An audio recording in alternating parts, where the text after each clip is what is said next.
3, 2, 1, Et go! on y est! Bonjour et bienvenue dans Graines de Connexion. Aujourd'hui, je suis avec Dimitri Dupuis. À 52 ans, quand il t'arrive d'être licencié économique, c'est vrai que ça te fait un petit peu drôle, surtout quand tu as une expertise dans le métier. Tu te poses des questions et c'est vrai que de suite, je me suis dit, qu'est-ce que je dois faire? Mon ami, tu es tout seul. Voilà, donc faut y aller. Je me suis mis à chercher rapidement en fait sur le net, voir un petit peu ce qui se passait parce que je suis quand même très à l'aise avec le digital. Je me suis formé sur les réseaux sociaux, le marketing digital, sur le community management et le brand content et aussi la PAO et l'assistance par intelligence artificielle.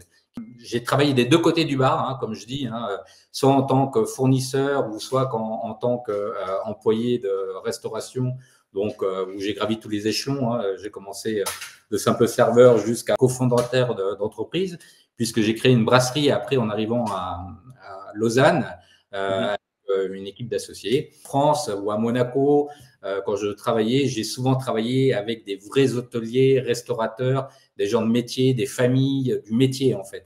Et c'est vrai que quand je suis arrivé en Suisse, j'ai plutôt travaillé avec des investisseurs. La perception, surtout dans ce métier de l'hospitality, n'est pas tout à fait le même. On n'a pas la même patience, on va dire. Voilà. La plus grande réussite, hein, c'est les masters, hein, parce que c'est les rencontres en réalité. Aujourd'hui, bon, je ne dis pas tout le temps à tout le monde, les gens que j'ai connus, servis ou même avec qui je suis encore en relation. C'est vrai que quand tu as fait 17 ans entre Saint-Tropez, Monaco, Courchevel, je t'assure que j'ai servi les plus riches de cette planète. J'ai servi les plus mafieux, j'ai servi la politique, j'ai servi le showbiz. On les sert tous, quoi, en fait, tu vois, parce que c'est un peu des no man's land, comme on dit, Saint-Tropez, Courchevel. Tout le monde y est, mais personne ne se voit, entre guillemets. On était des serveurs ou des responsables de salle ou des chefs de rang ou des maîtres d'hôtel. Puis voilà, puis aujourd'hui, quand tu vois plusieurs années plus tard, certains où ils en sont, c'est génial, quoi, en fait. C'est un métier de relationnel. C'est un métier qui se travaille sur le long terme avec tes clients, avec tes équipes, tes collaborateurs. Et puis quand tu es patron, tu dois non pas être un manager, mais tu dois avoir du leadership en fait.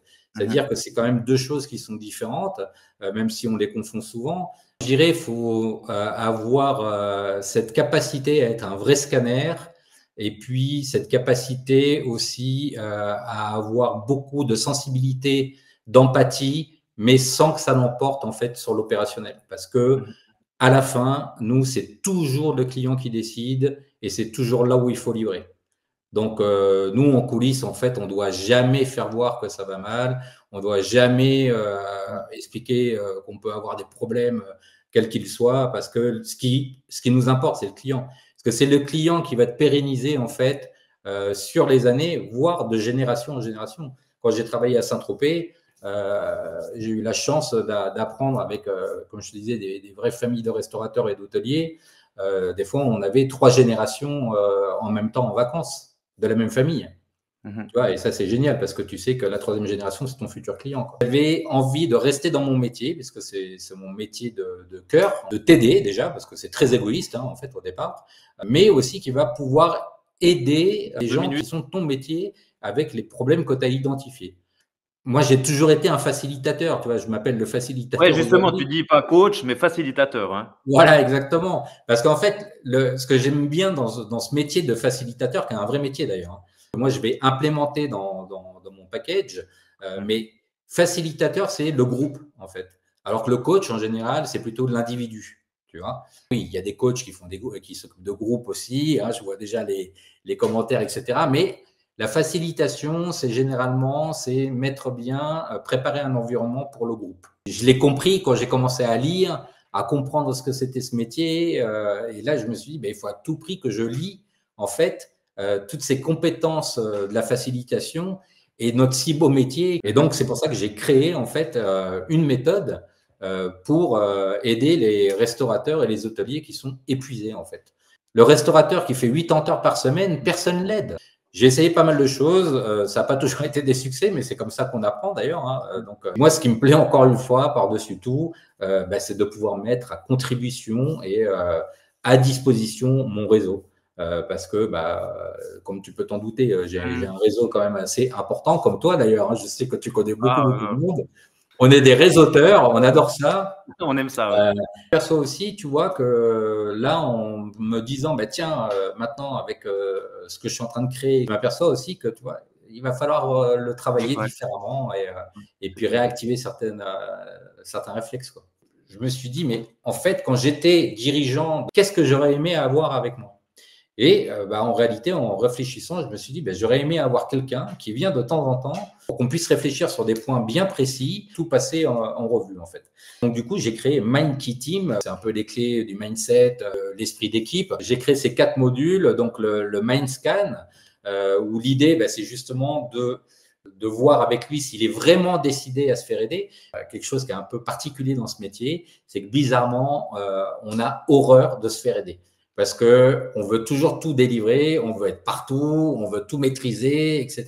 Et c'est la quand on a la tête dans le guidon, des fois, on ne voit plus. Enfin, et c'est exactement ça. Un regard extérieur, c'est… Exactement. J'ai un ancien associé qui disait on se crache parce que quand on a la panne d'essence, on fait le focus sur la jauge d'essence, puis on oublie tous les autres cadrans.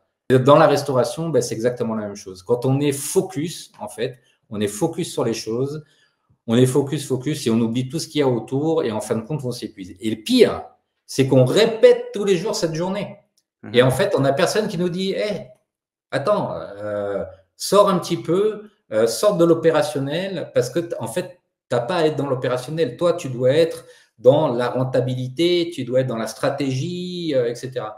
Le problème, entre guillemets, c'est que souvent, nos établissements appartiennent à une image, tu vois, à un branding. Tu vois, un peu comme moi, j'ai créé le facilitateur, le gars aux lunettes rouges. Bon, ça, je l'ai fait parce que j'ai voulu avoir… Personal branding. Voilà, le personal branding, exactement, qui est hyper important. De dire aux dirigeants, aujourd'hui, on a quand même la capacité de pouvoir te sortir de l'opérationnel et de devenir de restaurateur ou hôtelier épuisé à dirigeant stratège, à dirigeant rentable, à dirigeant avec plus de temps libre, à dirigeant un peu plus digitalisé. Parce qu'aujourd'hui, comme tout le monde le sait, il y a l'IA, une chance incroyable. Je trouve que c'est un outil juste dingue. Ce qui me fait toujours peur, c'est l'humain. C'est toujours pareil en fin de compte. Parce que l'IA, autant c'est un super outil que l'humain, lui… Avis Google ou… voilà, on va pas donner de nom, hein, on balance pas. Hein. Comme je dis toujours, hein, on n'est pas rancunier, mais on a la liste. On nous a appris à ouvrir des restaurants. On nous a appris à s'occuper de la clientèle. On nous a appris à faire des cartes, à créer des événements, à parler plusieurs langues, à travailler beaucoup, à être tout le temps debout, à travailler pendant que les autres font la fête, à travailler pendant que les autres sont en vacances. Tout ça, on nous l'a appris. On a des super skills. Moi, ce que je veux apporter, c'est vraiment cette partie de dire je t'accompagne sur du long terme, je ne suis pas là pour faire du one-shot, on se voit. Et puis, surtout, je suis là pour guider, t'aider, raisonner. J'ai une équipe déjà de personnes avec qui on peut travailler, mais en tant que partenaire. Le Mindscan, par contre, c'est une chose qui est sûre, parce que je connais bien le problème dans le métier, c'est que je vais d'abord passer un moment avec la personne pour voir si elle est réellement décidée. Parce que dans ce métier, on a une grande phrase qui est « j'ai pas le temps ». J'ai pas le temps, j'ai pas le temps, j'ai pas le temps, j'ai pas le temps. Voilà. Et ça, c'est horrible. Donc, moi, ce que je veux, c'est, avec ce Mindscan, c'est vraiment, en fait, un mini audit, hein, où là, je vois avec la personne ses vraies motivations. Est-ce que la personne, elle est vraiment prête à se dévoiler, quoi. Mieux avoir 1000 clients à qui tu sais pas quoi dire, ou avoir 200 clients qui te ressemblent complètement et puis avec qui réellement tu as un vrai langage. Parce que la réalité, sur les 1000 clients à qui tu ne sais pas parler, tu ne vas jamais leur proposer un second café, tu ne vas jamais leur proposer une suggestion. Ils rentrent, ils commandent, ils se tirent. Et plus tu as des clients qui te ressemblent, et plus tu vas proposer comment ça, aujourd'hui qu'une entrée? Mais non, vous allez prendre 2 entrées, il y a une nouvelle suggestion. Un second café, un digestif, etc. Et puis, tu n'oublies pas, le petit, il va avoir 18 ans. Hein, sa communion, il l'a fait chez nous. Tu vois, c'est tous ces trucs-là. Parce que c'est un métier de relationnel. Si tu as le dirigeant qui a une vraie stratégie, c'est-à-dire qui sort de ce rôle de restaurateur opérationnel, qui est vraiment dans une optique de développer son business, il y a des pépites. Mais en fait, ils s'en rendent même pas compte aujourd'hui. Moi, encore aujourd'hui, je vais dans des restaurants, des fois, je me dis, mais le gars, il a une pépite. Il suffirait juste qu'il mette un peu des process en place. Procédure d'accueil, procédure de proposition de plat, procédure de relationnel avec la cuisine. Enfin, il y a plein de choses. C'est vraiment un métier qui est ultra complet et complexe.